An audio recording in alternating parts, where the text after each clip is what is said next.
So today I'm going to show you how to get and use the ultimate free alternative to Elementor Pro. So there's no signups or pro version to this plugin. It is a legitimately free plugin to use that mimics exactly like Elementor Pro. And the name of that plugin is Pro Elements. So the only difference between Pro Elements and Elementor Pro is that there's no kit library to download pre-made templates from Elementor, because obviously this isn't an Elementor plugin. The very cool thing that I love about this plugin is it works with everything that you have built in Elementor Pro and vice versa. So if you build a custom template with this and you switch over to Elementor Pro can use that same template. And that's something no other plugin can do with Elementor Pro. So without further ado, let me show you how to get this plugin.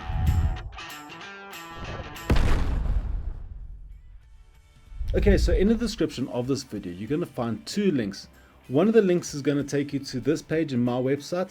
The other link is going to take you directly to Pro Elements. Either link will give you the same plugin and they both are free. This isn't a pirated copy or anything like that. It is the same plugin. So if you follow the link to my website, you're going to be taken to this page. Over here, you're going to find two buttons. The one is subscribe to my YouTube channel, and then the other one is to download Pro Elements. So let's just do that now quickly.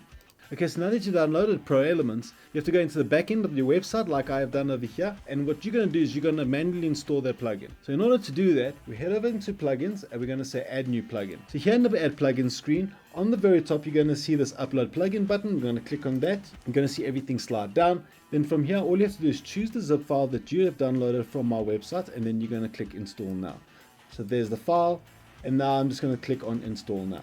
Once the plugin has been installed, the last thing you have to do is click on activate plugin. So I'm going to do that. And there we go. Pro Elements has been successfully installed on our website. So what you're going to see on the left hand side menu is there is no extra stuff that's been added here, because this mimics pretty much everything about Elementor Pro, including the theme builder. See, here you can see I've loaded up the Elementor page builder. And if you look on the left hand side menu, you can see here's all the basics. Now under the Pro section, you're going to see all these different widgets have been unlocked. And that's the Pro Elements plugin at work. So here you can see all these different widgets and you can use any single one of them and they'll work just like you had Elementor Pro. And like I mentioned before, another thing that you'll be able to do is actually make your own custom templates. So if you go into templates and you go into the theme builder, you'll be able to see that the theme builder works just like it did in the Pro version, and you can actually build any sort of custom template that you'd want. Okay, and that is Pro Elements. Now remember that if you need to do any sort of updates to the plugin, it can do it exactly like any other normal plugin that's on your website. And again, this is the free alternative to Elementor Pro. The only thing that this doesn't have that the Elementor Pro does is the pre-made kits library that you're normally accustomed to when using Elementor Pro. But as a plugin, it's pretty much identical. Any Elementor service like the kits or AI is still an Elementor Pro feature, and that has nothing to do with this plugin. If you have any questions or anything, then just send a comment down below and let me see what I can do. Don't forget to like and subscribe, because that stuff helps my channel a lot. And with that, I'll see you in the next one. Cheers.